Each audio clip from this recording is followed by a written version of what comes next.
मोदी सरकार और निर्मला सीतारमण के आज के बजट में मिली जुली प्रतिक्रियाएं मिलनी शुरू हो गई हैं, लेकिन हिमाचल के लिए बहुत कुछ इस बजट के अंदर मिलता दिखाई दे रहा है। उसकी सबसे बड़ी वजह है एक पर्वतमाला की घोषणा, जिस योजना को कहा गया है, और दूसरा ड्रोन तकनीक को लेकर। हिमाचल प्रदेश के आईटी मंत्री रामलाल मारकंडे हमारे साथ हैं और ड्रोन तकनीक को किस तरह से आगे बढ़ाने की जो एक कवायद हिमाचल शुरू कर चुका है, इस बजट के बाद वो कैसे आगे बढ़ेगी, उन्हीं से ये जानेंगे। आज का जो बजट है, आज के बजट में खास बात ड्रोन तकनीक के इस्तेमाल को लेकर जरूर कही गई है, और खास तौर पर रिमोट एरियाज, ट्राइबल एरियाज, शिक्षा को लेकर जो इसमें दिक्कतें आई हैं, वहां कहा है कि ड्रोन तकनीक के साथ साथ शिक्षा के क्षेत्र में भी आईआईटीज में इसका इस्तेमाल किया जाएगा। कितना आपको लगता है इसका फायदा हिमाचल को मिलेगा, आपके मंत्रालय को? हाँ, सर्वप्रथम तो मैं आदरणीय सीतारमण जी को बधाई देना चाहूँगा। आज केंद्र सरकार का बजट जो पेश किया गया है उसमें सभी वर्गों का ख्याल रखा गया है। जिस तरह से हमने शिक्षा की बात की है, ड्रोन टेक्नोलॉजी की बात की है, हमने हिमाचल प्रदेश के अंदर ड्रोन टेक्नोलॉजी को बहुत पहले 2 महीने पहले शुरुआत कर दिया है। जहाँ तक ITIs की बात की, हमने ITI शाहपुर के अंदर जो है ड्रोन टेक्नोलॉजी का जो है सेंटर खोल दिया है, और ये टेक्नोलॉजी बहुत बड़ा कारगर रहेगा। खासकर आपका दूर दराज इलाकों में, ट्राइबल इलाकों में शिक्षा को बढ़ावा देने के लिए, जिस तरह से बड़े बड़े महलों के लिए, कृषि बागवानी के लिए।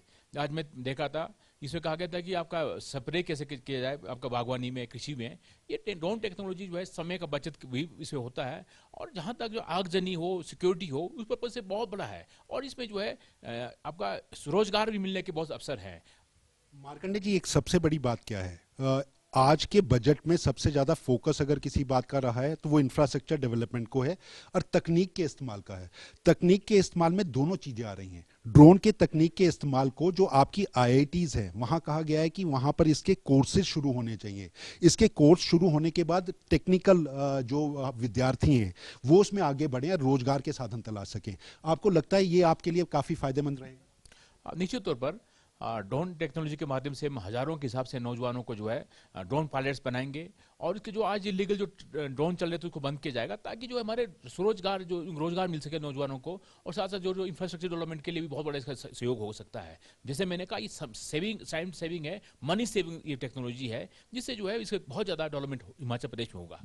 हिमाचल के अंदर लगातार एक बात कही जाती थी कि पर्वतीय राज्यों के अंदर अगर शिक्षा के क्षेत्र में रोजगार को आगे बढ़ाना है तो उसमें टेक्निकल सेक्टर के उससे मिलते जुलते जो हैं आपको व्यवसाय चुनने होंगे। आपको लगता है ड्रोन तकनीक के माध्यम हो सकती है, और अपनी आईआईटीज में आप इसका किस तरह से इस्तेमाल करने की आगे भविष्य में सोच रहे हैं इस बजट के बाद? जहाँ तक आपने बिल्कुल ठीक कहा, हमने शुरुआती तौर पे कहा था कि जो हमारे टेक्निकल एजुकेशन है उसमें ITIs है, विशेषकर जो है इंजीनियरिंग कॉलेज है, मेट्रोपॉलिटन कॉलेजेस हैं, उसमें जो है वो कोर्सेज वहाँ पर शुरू नहीं किए गए हैं। अब हमने अपने उस कोर्सेज को बदलाव की बात की है। हम उन कोर्सेज को, वहाँ टेक्नोलॉजी को लाना चाहेंगे जो आज के समय में जो है जरूरत है, ताकि जो लड़कों को रोजगार मिले, स्वरोजगार मिल सके। और इसका हम ड्रोन टेक्नोलॉजी का कैसे लाभ ले सकते हैं उसका हम बहुत ज़्यादा इसमें जो है उसका सम्मिलित करेंगे। सर्वेलेंस हो सकता है कृषि के लिए, जैसे आपने कहा प्राकृतिक खेती की बजट में बात की गई है। क्या ड्रोन का इस्तेमाल आप इस तरह से करने का सोचेंगे? क्या आप इस तरह के व्यावसायिक छात्र जो आगे भविष्य में इन क्षेत्र के अंदर काम कर सके उनको तैयार करने की सोचेंगे? निश्चित तौर पर, जैसे मैंने कहा, नए कोर्सेज की बात की है, इसी में वो सारे समावेश होता है। नए टेक्नोलॉजी, नए कोर्सेज आएंगे, टेक्नोलॉजी आएगा, तो ये ड्रोन के माध्यम से हम करना चाहेंगे। कृषि की बात है, एजुकेशन की बात है, ये सभी इसमें समावेश करेंगे हम। एक छोटी सी बात, क्योंकि इस बजट से बहुत कॉमन मैन को एक सबसे बड़ी उम्मीद थी कि बजट के ये जो इनकम टैक्स स्लैब है उसको कहीं ना कहीं बढ़ाकर राहत दी जाएगी, लेकिन वो राहत नहीं मिली है। आपको लगता है कि ये कुछ फर्क पड़ेगा? और खास तौर पर वोट बैंक, क्योंकि हिमाचल का आम चुनाव भी जो है इसके बाद आने वाला है, आम लोगों का ध्यान महंगाई से छोड़कर आपको लगता है ये कहीं कचोटेगा? जहाँ तक बजट की बात है, बजट को मैं पूरा स्टडी करूंगा। मुझे लगता है कि इसमें बहुत कुछ कहा गया है, बहुत लोगों को लाभ देने की बात की है, और एम्प्लॉयज के लिए पहले ही 2.5 लाख का स्लेब दिया है। उसमें ये भी कहा गया है कि इसमें जो है भविष्य में इस पर जो है कि क्या कमी है उसको ठीक किया जाएगा।